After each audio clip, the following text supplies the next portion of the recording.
शक्ति प्लाजा शहर के बीचों बीच खोला गया एक नया फैंसी शोरूम है जहां पे लेडीज़ के लिए डिफरेंट वैरायटीज़ के jewelleries, bangles, bag, nail polish और कॉस्मेटिक के वाइड रेंज कलेक्शंस अवेलेबल है। और यहाँ पे बच्चों के लिए toys and fancy items available है और यहाँ पे रेंटेड बेसिस पे गोल्ड कवर ज्वेलरीज भी दी जाती है।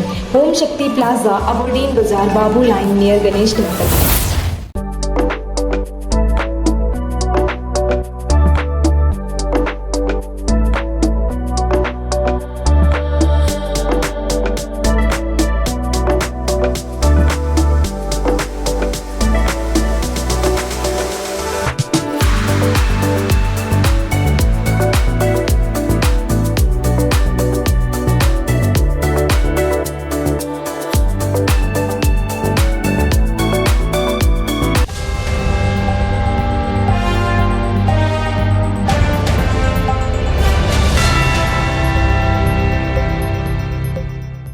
आज भारतीय जनता पार्टी के प्रदेश कार्यालय में आप सभी को बुलाया गया। इसका कुछ विशेष कारण था। अभी हमारे मीडिया कन्वेनर प्रदेश के मोहन विनोद जी आप सबको स्वागत भी किया है। मैं भी प्रदेश की ओर से आप सबको स्वागत करता हूं। मित्रों, हम सबको मालूम है पिछला 9 तारीख को हमारे अंडमान निकोबार द्वीप समूह के गवर्नर साहब डी.के. जोशी जी ने एक ऑर्डर निकाला जो बहुत ही पुराना हम सभी का द्वीपों का एक ज्वलंत मुद्दा रहा। DRM का जो भी लेफ्ट आउट केसेस है उनको 138 करने का जो मुद्दा रहा और जो मांग रहा, लंबी समय के बाद द्वीपों के जो DRM है जो लेफ्ट आउट थे उनको 138 करने का ऑर्डर गवर्नर साहब ने 9 तारीख को निकाले हैं। इस दिशा में कुछ बातचीत मीडिया के द्वारा, इलेक्ट्रॉनिक और प्रिंट मीडिया के द्वारा पिछले 2-3 दिन से अंडमान निकोबार में चल रहा है। विभिन्न पक्ष का विभिन्न बात चल रहा है, लेकिन इस दिशा में कुछ सच्चाई शुरुआत से अभी तक मैं आपके सामने रखना चाहता हूं। सबसे पहले तो बेरोजगारी को देखते हुए जो इनिशिएटिव हमारे प्रशासन ने लिया, मैं आपके माध्यम से सबसे पहले गवर्नर साहब को डी.के. जोशी जी और चीफ सेक्रेटरी साहब केशव चंद्र जी को बहुत बहुत धन्यवाद ज्ञापन करता हूं पूरे भारतीय जनता पार्टी की ओर से, द्वीपों की ओर से, कि बेरोजगारी खत्म करने का दिशा में उनका ये इनिशिएटिव ये बहुत ही सराहनीय है। मित्रों, हम सभी जानते हैं, खास करके मीडिया बंधु जानते हैं, ये 138 का लड़ाई अभी का नहीं है, ये बहुत ही पुराना लड़ाई है। और आपको ज्ञात होगा कि पहला बार 1988 में ये 138 का सर्कुलर सरकार निकाले थे 1988 में, कि साल में 240 दिन होने से वो क्लेम बनता है, इनका प्रोसेस बनता है। और 1988 का सर्कुलर लेकिन द्वीपों में लागू हुआ 2017 में, ये भी हम लोग जानते हैं। मैं बोलना चाहता हूं, एक अच्छा काम हुआ। एक अच्छा काम में बहुत सारे राजनीतिक दल अपना अपना इनिशिएटिव वो लोग लेते हैं। जैसा भारतीय जनता पार्टी निरंतर इस दिशा में काम कर रहे थे, अभी भी कर रहे हैं, दूसरे राजनीतिक दल भी करते हैं, उनका भी इनिशिएटिव होता है। परंतु एक अच्छा काम का अच्छा नतीजा सामने आने का बाद में उसमें तरह तरह का डिबेट, तरह तरह का मतभेद होने का तरह बातचीत जब सामने आता है तो उस समय जाके इस चीज का क्लैरिटी बहुत जरूरी होता है। जैसा मैंने आपको बताया 1988 में इसका पहला सर्कुलर निकला। 2004 से लेके, मैं उस समय को छोड़ के थोड़ा आगे आता हूं, 2004 से लेके 2014 तक केंद्रों में यूपीए का सरकार रहा। इस समय में कोई डीआरएम का 138 हुआ क्या?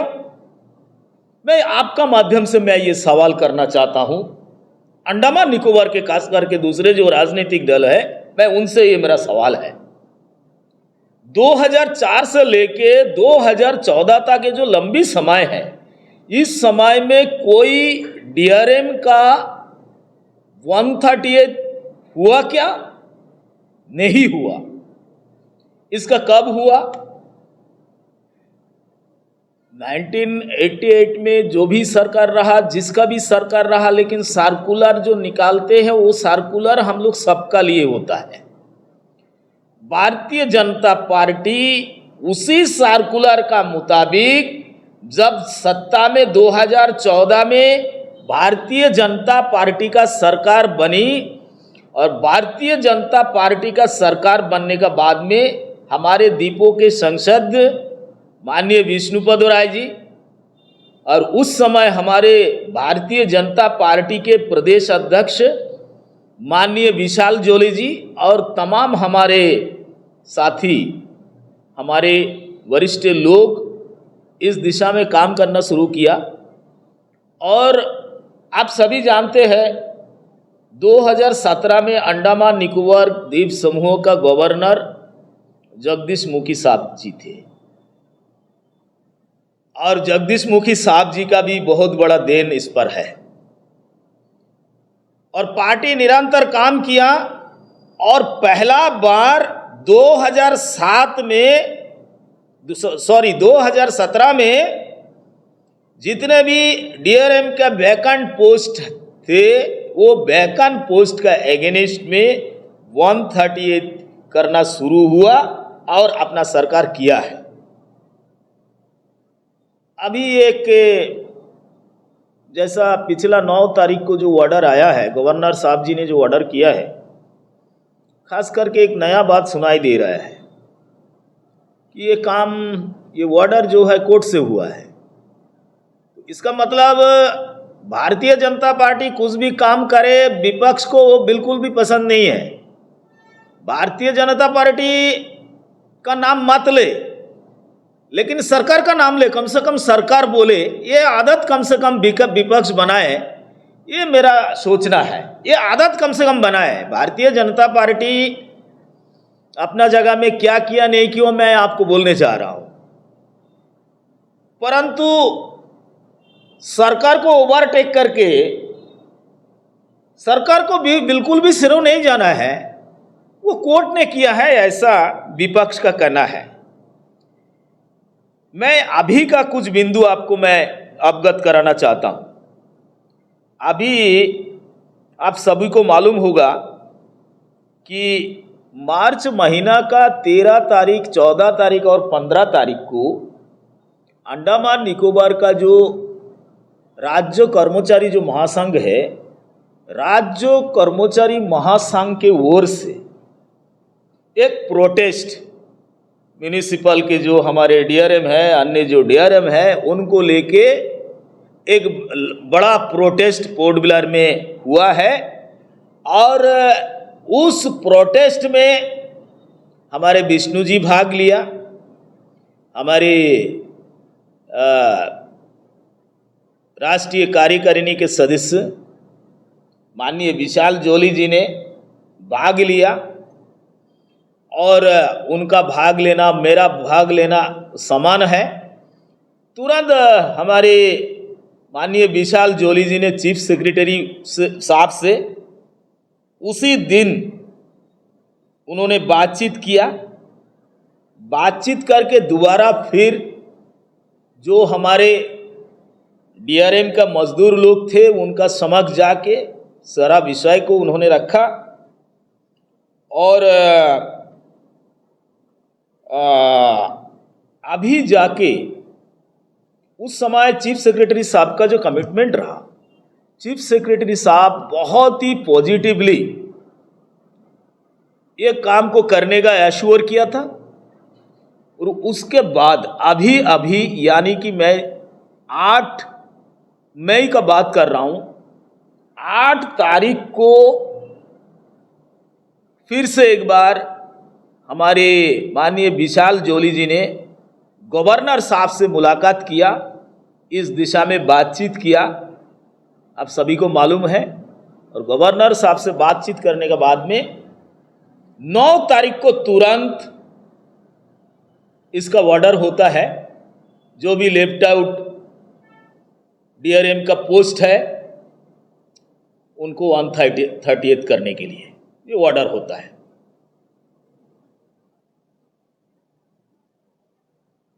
मित्रों, अभी मैं इतना आपको बोलना चाहता हूं, आज विपक्ष का जो चर्चा है, विपक्ष ने भी, चाहे कांग्रेस पार्टी हो चाहे सीपीआईएम पार्टी हो, उनका भी इनिशिएटिव होगा, उन्होंने मेहनत की होगी, लेकिन हमारा जो ड्यूटी था, Bharatiya Janata party rolling party सत्ता में काम कर रही है, हमारा जो ड्यूटी था, हम लोग बाकायदा, मैं, माननीय विशाल जी, माननीय विष्णु जी, कुछ महीना पहले माननीय अमित शाह जी से मिले दिल्ली जाकर और उनका समक्ष दीपों का बहुत सारे ज्वलंत मुद्दा का बारे में हम लोग बातचीत किया। उनका निवारण करने के लिए बहुत लंबी समय माननीय अमित शाह जी के दफ्तर में करीब 2-2.5 घंटा का समय हम लोगों को दिया गया था। उसके पश्चात अमित शाह जी का दौरा हुआ दीपों में और फिर अमित शाह जी का साथ में जो हमारे कोर कमेटी का जो मीटिंग था, उस कोर कमेटी का मीटिंग में भी हम लोग विस्तारित रूप से बहुत सारे विषय को उठाया और उसमें जैसा कि आप जानते हैं म्यूनिसिपल का फंड देने का हम लोग मांग किया था, वो भी माननीय अमित शाह जी का आशीर्वाद से वो काम भी हुआ है। दक्षिण अंडमान के जिला परिषद का फंड बढ़ाने का, फंड देने का काम, वो भी माननीय अमित शाह जी का आशीर्वाद से वो काम भी हुआ है। उसमें भी हम लोग 138 का मुद्दा को उठाया और कभी भी हम लोग कोई भी काम किया है तो हमेशा मीडिया बंधुओं को बुला के प्रेस कॉन्फ्रेंस किया और समाज को एक मैसेज दिया कि भारतीय जनता पार्टी हर दिशा में काम कर रही है। और रहा बात 138 का, इसमें भारतीय जनता पार्टी कभी भी पीछे नहीं गया। 2017 में भी अपना सरकार था, उस समय रेगुलराइजेशन का काम, उस समय 138 करने का काम हम ही लोगों ने किया है और आज सत्ता में हमारा सरकार है, आज भी 138 करने का काम हम लोगों ने अपना तरफ से जितना कोशिश करने का था कोशिश किया है। और इसमें मैं मानता हूं जो मजदूर भाई लोग हैं, आप लोगों ने देखा होगा, बहुत भारी संख्या में मजदूर भाई बहन का अंदर में एक खुशी, एक उल्लास, और वो भारतीय जनता पार्टी के पक्ष में उन्होंने जय जयकार भी कर रहा है। और समाज का बहुत बड़ा आंख होता है, सभी लोग इसका विटनेस है। आज मजदूर भाइयों का क्या कहना है और भारतीय जनता पार्टी का ऊपर में एक बड़ा विश्वास उनको जगा है। अब जो 9 तारीख को ऑर्डर हुआ, अरे उनका आंख का सामने हुआ, कौन पार्टी निरंतर उनका साथ में जाके उनको सहयोग करने का काम किया है, इसमें कोई छुपाने वाला बात नहीं है। आज अगर कांग्रेस पार्टी उसका साथ में होता, आज अगर सीपीएम पार्टी उनका साथ में निरंतर होता तो जरूर अपना मुंह से वो लोग ये शाबाशी देते कि कांग्रेस और सीपीएम हमारा साथ में थे, हमारा साथ में आंदोलन में खड़ा हुआ। लेकिन आज वो खुलेआम भारतीय जनता पार्टी का प्रशंसा कर रहा है, हमारे सभी नेताओं का प्रशंसा कर रहा है और उनको विश्वास भी हुआ है कि इस दिशा में भारतीय जनता पार्टी खुला दिल से काम किया, खुला दिल से काम कर रहा है और खुला दिल से आगे भी काम करेगा। इसलिए मेरा ये निवेदन है आप सभी से, ये जो हमारा स्पष्ट जो बात रहा आज का जो प्रेस कॉन्फ्रेंस का जो मुख्यतः कि 138 को लेके जो सच्चाई अंडमान निकोबार द्वीप समूहों का तमाम लोगों को मालूम होने का आवश्यकता है, वो आपका माध्यम से द्वीपों के सभी लोगों को इसका जानकारी मिले। और आप सभी ने शॉर्ट नोटिस में हम लोग बुलाते साथ आप सभी ने आए हैं, मैं हृदय से आप सभी को बहुत बहुत धन्यवाद ज्ञापन करता हूं। अब हमारे जो कैंपिंग कमेटी का जो चेयरपर्सन है अरविंद राय जी, उन्होंने आप सभी को इस मुद्दे के ऊपर में संबोधित करेंगे और उसका आगे आपका कुछ क्वेश्चन होगा उस पर हम लोग बातचीत करेंगे। मीडिया बंधुओं,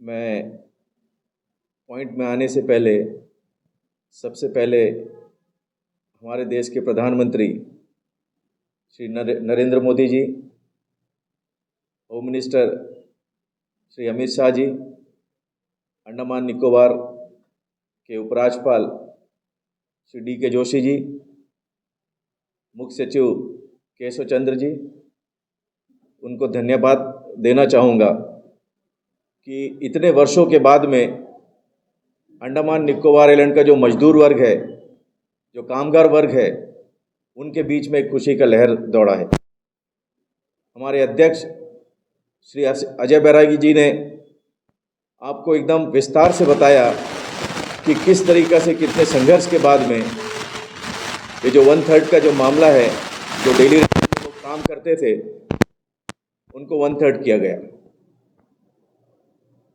फिर भी मैं कुछ रोशनी इसमें डालना चाहूँगा कि जैसे आप लोगों को बताया गया है कि 1988 में भारत सरकार ने एक सर्कुलर जारी किया था। तो मैं आपके माध्यम से मैं उन राजनीतिक दलों से ये प्रश्न करना चाहूँगा कि आज जो आप श्रेय लेने की दौड़ में दौड़ रहे हो, ये जो 80-8 का जो सर्कुलर था, ये क्या था?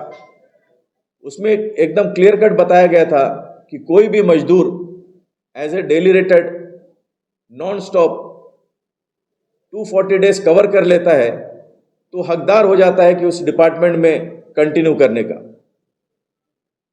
मगर 1988 के बाद से लेकर के 2014 तक किसी भी सरकार ने यह विचार नहीं किया, सोचा नहीं कि मजदूर के बारे में क्या किया जाए। जहां तक मुझे जानकारी है कि अंडमान निकोबार आइलैंड में ये जो डेली रेटेड का फैशन था 1947 के बाद से चला आ रहा है। जो सरकार रही कांग्रेस की सरकार, लोगों का शोषण हर तरीके से करते आई। बट आज बात है कामगार मजदूरों का, डेली रेटेड मजदूरों का, तो मैं आपके माध्यम से बताना चाहूँगा कि कई ऐसे मजदूर हैं जो डेली रेटेड में काम करते हुए या तो रिटायर हो गए या तो काम करते हुए उनका निधन हो गया। ना उनके परिवार को कोई बेनिफिट मिला, ना सरकार से कोई सहायता मिली, मगर उन्होंने बढ़ चढ़ करके डेली रेटेड मजदूर ने अंडमान की तरक्की में, अंडमान का डेवलपमेंट में अपना बहुत बड़ा योगदान दिया। मगर 2014 के बाद में जिस तरीके से देश का राजनीति मजदूरों के प्रति जिम्मेदारी, मोदी जी आने के बाद में जो परिवर्तन आया, उसके बारे में मैं आपके माध्यम से हमारी जनताओं को, अंडमान निकोबार आइलैंड के लोगों को बताना चाहूँगा। जैसे आपको पता है कि कामगार मजदूर 2014 तक डेली रेटेड में काम करते थे। 2017 में पहली बार 1/3 किया गया। तो ये आपको सोचना पड़ेगा कि 2014 के बाद में 2017 में जो इनको रेगुलर किया गया, 1/3 किया गया, उस समय देश की सरकार किसकी है? मोदी जी की सरकार आने के बाद में कामगार मजदूरों के बारे में विचार किया गया। 2017 में एक जत्था को किया गया, अभी हमारे अध्यक्ष ने बताया कि 9 तारीख को इसी महीने में दूसरा तमाम बाकी डिपार्टमेंट को मिला करके फिर 1/3 किया गया। और उसके बाद हुआ क्या, होड़ सा लग गया, खुशी किसी को नहीं हुआ।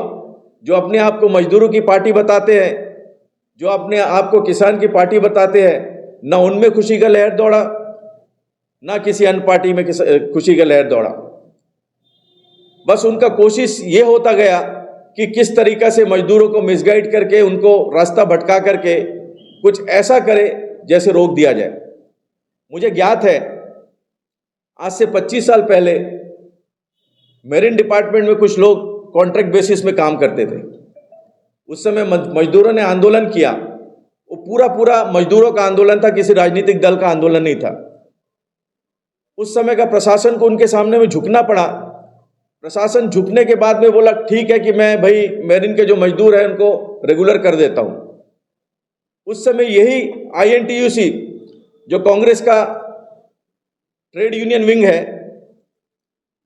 एक चिट्ठी देता है प्रशासन में कि आपको अगर रेगुलर करना है तो जितने भी डिपार्टमेंट है, जितने भी लोग वहां काम करते हैं, सबको रेगुलर करना पड़ेगा। तो सिंपल सा बात है, ये कोर्ट का मैटर भी होगा, सामाजिक मैटर भी होगा। अगर उस समय कांग्रेस उसमें हस्तक्षेप नहीं करता, उसमें अड़ंगा नहीं डालता, मेरिन के लोगों का अगर वहां पे रेगुलर हो गया होता, तो उस बात को लेकर के हम दूसरे डिपार्टमेंट में भी जाकर के उसी मुद्दे को लेकर के, जैसे हाई कोर्ट एक जजमेंट देता है या सुप्रीम कोर्ट एक जजमेंट देता है, तो हम लोगों को उसी मुद्दे को लेकर के कोर्ट में जाकर के केस लड़ने का दरकार नहीं होता। वो जजमेंट को लेकर के हम प्रशासन से मांग करते हैं कि भाई आप कर लो। मैं वो मुद्दा को इसलिए यहाँ पे उठाया हूँ कि जो तमाम राजनीतिक दल है, उनका मकसद ये नहीं होता है कि कामगार लोगों का जो काम है, मेहनत है, उनका कोई निर्णय निकले। उनका ये होता है कि चीज़ को कैसे लंबा खींचता जाए, उनको कैसे हमारे पास भीड़ बना करके रखा जाए, टाइम टू टाइम अपना राजनीतिक मकसद के लिए किस तरह उनका इस्तेमाल किया जाए। मगर 2014 के बाद में, जैसे मैंने बताया, देश की परिस्थिति बदल चुकी है, काम करने वाली सरकार आ चुकी है। मोदी जी सामने देख के, ऊंचा देख करके, आगे देख करके चलते हैं, लोगों के साथ में चलते हैं, लोगों का तकलीफ को, दुख दर्द को समझते हैं। देखिए, कोर्ट का डिसीजन आना एक अलग बात है, ऐसे कई हाई कोर्ट का डिसीजन आकर के यहाँ पड़ा है जिसके ऊपर में प्रशासन इंप्लीमेंट नहीं करता है। सुप्रीम कोर्ट में चला जाता है, डबल बेंच में चला जाता है, हो सकता है ये केस भी डबल बेंच में चला जाता।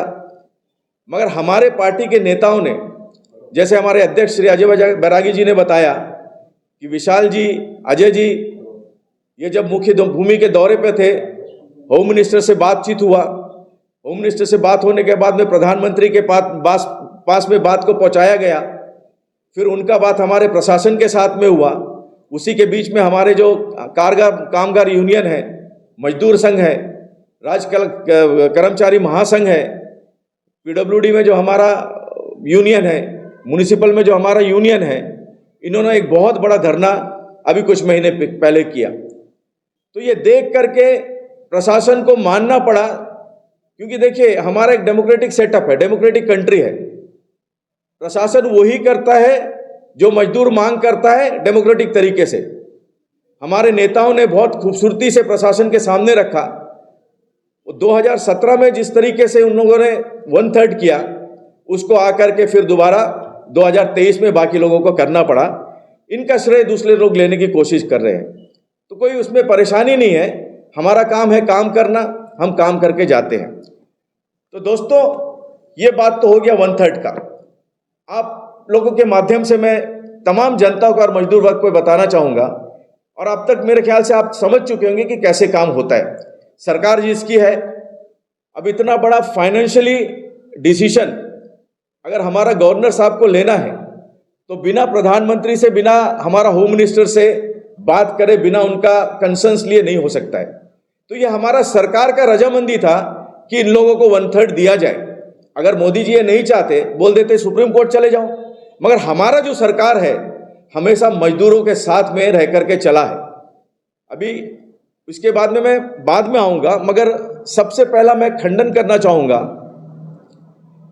कि जो अपने आप को मजदूरों की पार्टी बताती है, CPIM, बाकी मुद्दे में बाद में आता हूं।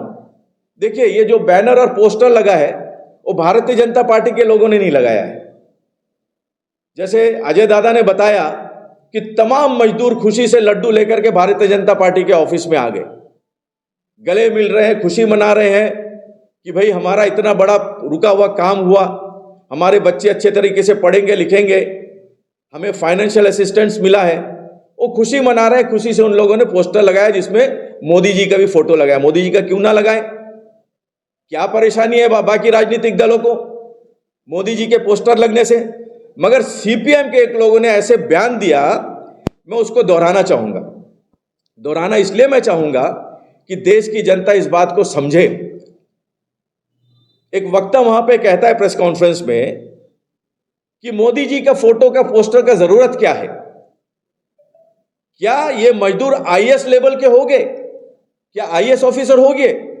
या मोदी जी मजदूर के लेवल के लिए आ गए?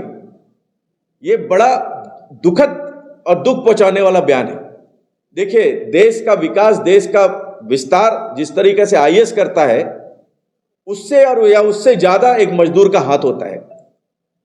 मैं आप लोगों के माध्यम से उनको ये बात पहुंचाना चाहूंगा,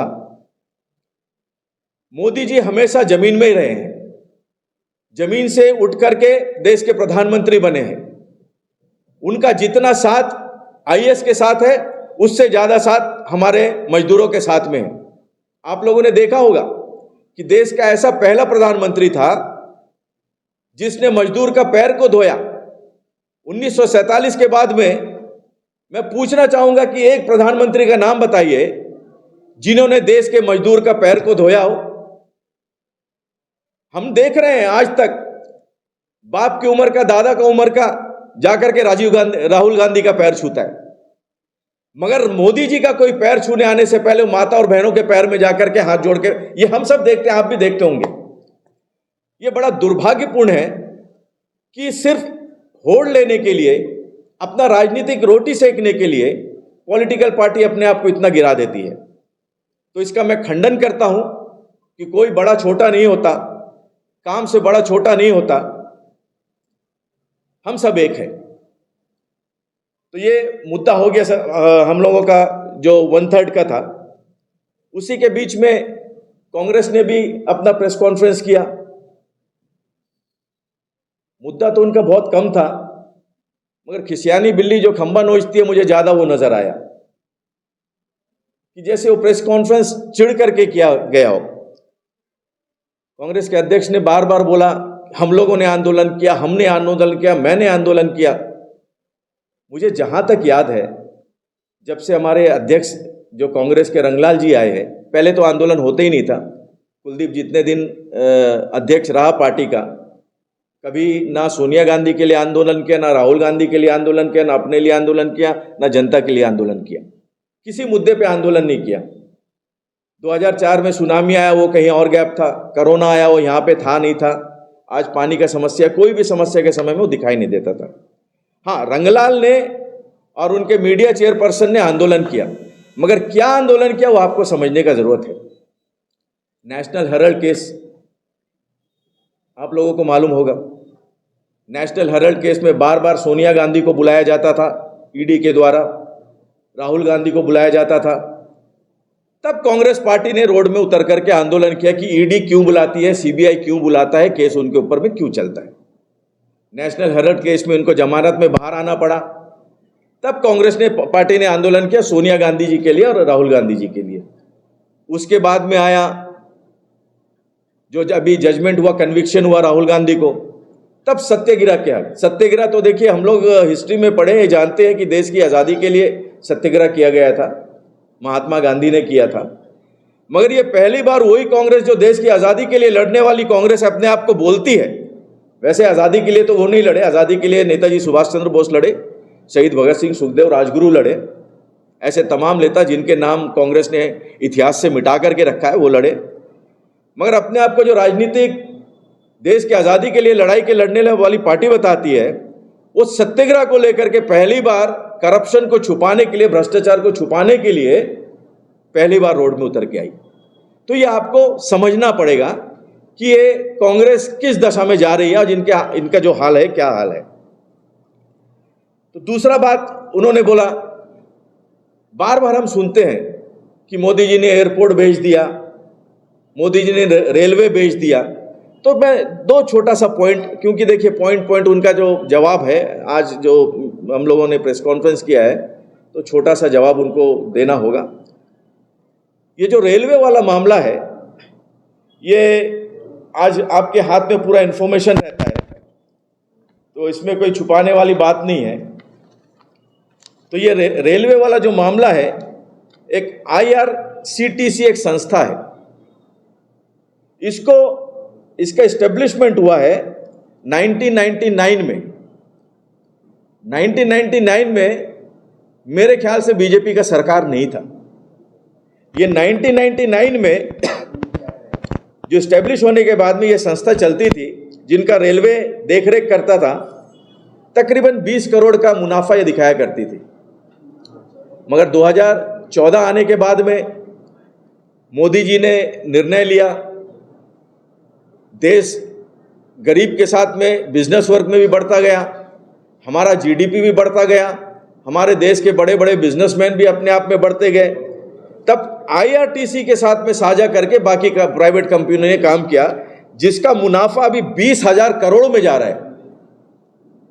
आप सुनते होंगे दूसरी राजनीतिक पार्टियों को कि हमारा रेलवे मुनाफा में नहीं है, उसको बेच दिया गया है। तो हम लोगों ने जो अभी अडानी ले रहा है या अंबानी ले रहा है, ये प्राइवेट से ही ले रहा है, किसी सरकार ने नहीं बेचा है। इन लोगों ने तो प्राइवेटाइज 1919 में कर दिया था। उसके बाद में आया एयरपोर्ट का मामला, बोला दिल्ली एयरपोर्ट बेच दिया। दिल्ली एयरपोर्ट में आपको बताना चाहूँगा 2008 में GMR ग्रुप के पास में था। GMR ग्रुप भी वही नुकसान में जा रहा था, कोई फायदा नहीं था। उसके बाद अडानी ने उससे लिया, भारत सरकार से नहीं ले रहा है, वो दूसरे जो पार्टी जो ग्रुप्स है, प्राइवेट ग्रुप्स है, जिसको कांग्रेस ने दे रखा था, प्राइवेटाइज कर रखा था, उनसे ले रहा है। मगर ये देश में एक झूठा माहौल फैलाया जा रहा है कि ये कांग्रेस पार्टी ने, बीजेपी पार्टी ने प्राइवेटाइज कर दिया। तो ये आपको समझना पड़ेगा। तो इसी तरह कोचिन का 1999 में दिया, हैदराबाद 2002 में दिया। ये तमाम जितने एयरपोर्ट्स है पहले दे दिया गया था।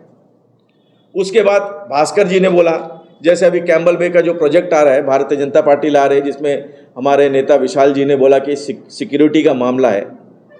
तो कैंपेन कमेटी के चेयरमैन कांग्रेस के, उन्होंने बोला कि भाई रॉस आइलैंड को दूसरे के हाथ में दे दिया, प्राइवेटाइज कर दिया, सिक्योरिटी क्या होगा। तो मैं उनको याद दिलाना चाहूँगा, जब भूपेंद्र सिंह अंडमान निकोबार आइलैंड के लेफ्टिनेंट गवर्नर थे, वाइपर आइलैंड जो जंगली घाट के पीछे में है, जहाँ पे पहला जेल बनाया गया था, जो हमारे लोग शहीद होते थे, ब्रिटिश फांसी देता था, वहाँ पे उनको ले जा करके फांसी दिया जाता था, उसको प्राइवेटाइज कर दिया। उसके नाम से 50 यार्ड मरीना बनाने का बात करा। किसने किया? वहाँ से क्या है आपको देखना पड़ेगा, चाथम जेट्टी है, हैडो जेट्टी है, वहाँ पे आपका नेवल जेट्टी है, फ्लोटिंग डॉकयार्ड है, वहाँ चले जाओ डंडस पॉइंट जेट्टी है, बम्बू फ्लैट जेट्टी है। वो तमाम होने के बाद में जाकर के IOC आता है, IOC के बाद में वाइपर आइलैंड आता है। उसको किसको दिया था? 50 याच मरीना को। वो क्या होगा याच मरीना? तमाम फॉरेनर से जितने भी जो याच लेकर के आते हैं, वो जाकर के वहाँ पे ठहरेंगे। तो मैं पूछना चाहता हूँ कांग्रेस के लोगों से, देश का सिक्योरिटी को खतरा नहीं था? अंडमान से जुड़ी सभी छोटी बड़ी खबरें देखने के लिए हमारे अपने न्यूज आज तक यूट्यूब चैनल को सब्सक्राइब करें और बेल आइकॉन प्रेस करना ना भूलें। हमारा अपना न्यूज आज तक, अब सच देखेगा अंडमान।